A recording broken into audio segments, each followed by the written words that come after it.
published 1659 Est, the 25th of November 2017, updated 1014 Est, the 26th of November 2017. A rising star of the Liberal Democrats has told how his life and career were ruined by false allegations of historical sexual abuse, raising questions over why the police and Crown Prosecution Service failed to uncover an apparently fatal flaw in their evidence for almost 3 years. It is claimed they continued to hound Jason Zadrozny despite knowing that his male accuser, who was underage when allegedly attacked, had been in hospital due to Class A drug addiction and was treated with zopiclone, which can induce delusions. They were also aware that key features of the allegations made by Mr. Zadrozny's accuser, including identification of a house where he claimed he was abused, flew in the face of the facts.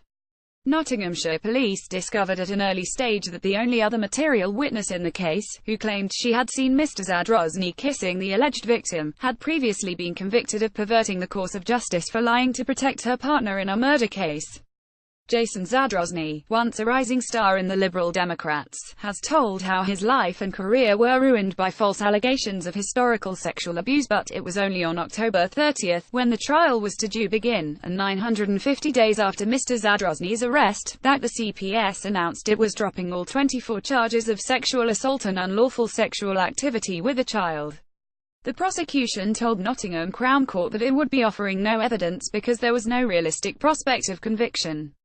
The judge told Mr. Zadrozny, 37, he was not guilty on all counts. The clinching fact only emerged last month when Mr. Zadrozny's solicitor, Matt Hayes, received confirmation from the Driving and Vehicle Licensing Agency that his client did not buy a distinctive red Ford Galaxy until November 2005, something Mr. Zadrozny had told the police from the day of his arrest. The alleged victim claimed Mr. Zadrozny had abused him in this vehicle and driven him to the house where he was raped in 2003 and 2004. For Mr. Zadrozny, who had once seemed set to win a seat in Parliament for the marginal Nottinghamshire constituency of Ashfield where he lived and grew up, vindication has been bittersweet. My life has been changed beyond recognition, he told the Mail on Sunday. I never go shopping now until late at night, when I know the supermarkets will be empty. I can be walking down the high street and someone will confront me and call me a paedophile. I'm broke. Clearing my name has taken almost every penny I had. And I lost my chance to represent the area where I grew up in Parliament. Serious questions have been asked over the police and the CPS handling of the case.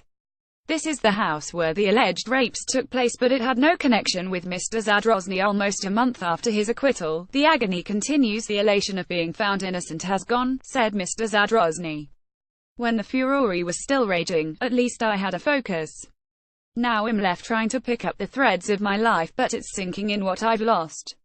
In every way, I feel bereaved. An investigation by this newspaper has revealed the alleged victim showed police a house where he said Mr. Zadrozny raped him, yet legal documents obtained by the Moss show police were soon aware that he had no connection with it. The woman previously convicted of perverting the course of justice, who, like the alleged victim, cannot be named for legal reasons, also claimed she traveled with the victim and Mr. Zadrozny in the Red Galaxy long before he owned it. Local journalists have told the Mail on Sunday that news of Mr. Zadrozny's arrest was deliberately leaked to them the next day by an unknown Labour Party source and a senior, unnamed, police officer, so ensuring that it attracted maximum publicity. Despite Mr. Zadrozny's strong protestations of innocence, he was forced out of the Lib Dems. Though none of the evidence had been tested in court, the prosecution did not disclose evidence of some of the crucial weaknesses in its case to the defense until late last year, almost 2 years after Mr. Zadrozny's arrest.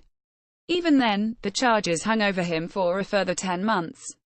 Mr. Zadrozny's ordeal began at 7:30 a.m. on March 25, 2015, when police raided his home in Kirby and Ashfield and arrested him. It was just 56 days before the general election, in which he would have stood as Ashfield's Liberal Democrat candidate. In fact, Mr. Zadrozny lived in this nearby house, but he bought it after the alleged offences started. Mr. Zadrozny had built up one of the country's biggest and most active constituency branches. In 2010, he lost to the sitting Labour MP by just 192 votes, and local observers say he had a strong chance of winning in 2015. But the political atmosphere had, they say, become toxic. The police put it to Mr. Zadrozny that he started having sex with the victim in 2003, when the boy was aged 13, and that this continued for several years. Mr. Zadrozny, who is openly gay, said, "When I was questioned by police, I experienced a degree of homophobia I thought had vanished. My sexuality has never been a secret, but it wasn't an issue, even in a former mining town like Ashfield, but I was repeatedly asked the most explicit and intimate questions. I felt one of the officers was simply disgusted that I am gay. After listening to their questions, I felt dirty. Meanwhile, officers raided the Lib Dem offices, seizing computers and mobile phones that Mr. Zadrozny had never used. His campaign manager, Dave Hennigan, said our HQ was rendered useless. They disabled our campaign. Legal papers obtained by the MOS show that none of these items revealed any evidence that would have figured in the trial if it had gone ahead. Early on the day after the raid, Tony Delahunty, the managing director and news editor of radio station Mansfield 103.2, received a phone call from a senior police officer to say Mr. Zadrozny had been arrested and questioned about historic sex offences. Mr. Delahunty said this was before any official statement, and it was coming direct from Notts Police.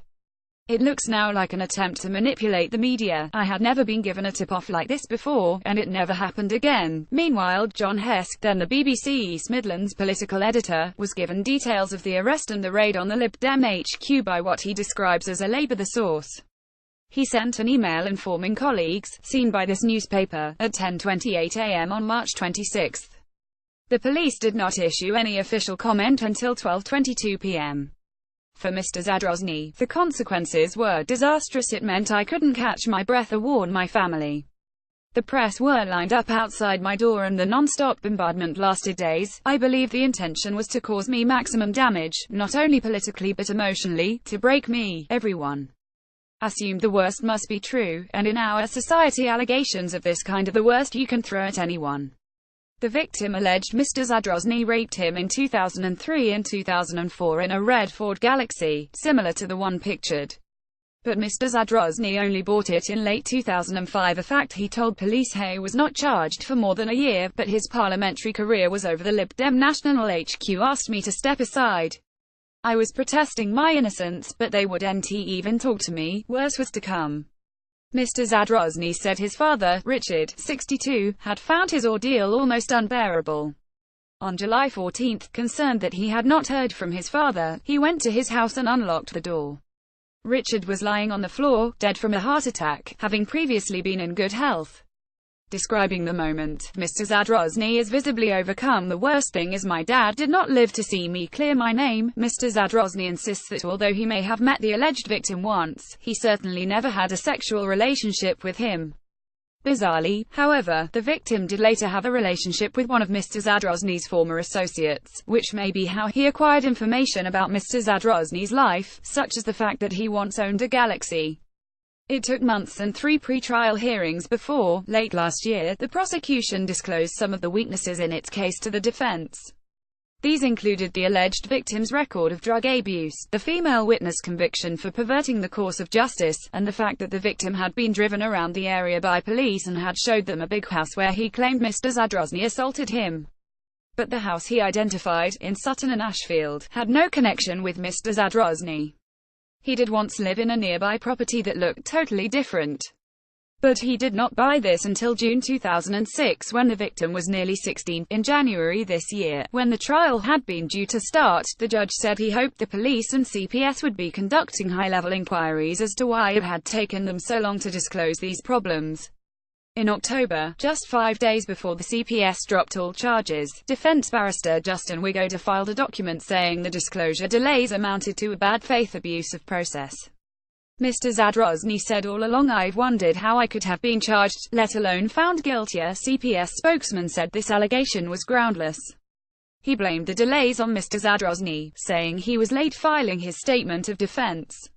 It was only then that the prosecution was obliged to disclose the flaws in its evidence. The decision to drop the charges means the abuse of process claim was never ruled on by the court. But one thing Mr. Zadrozny had made clear from the beginning was that he did not own the Ford Galaxy until late 2005. Police checked his details with the DVLA. The legal papers show they did find records of other cars he had owned. But a police spokeswoman said they could not establish when he bought the Galaxy because they did not have the registration number.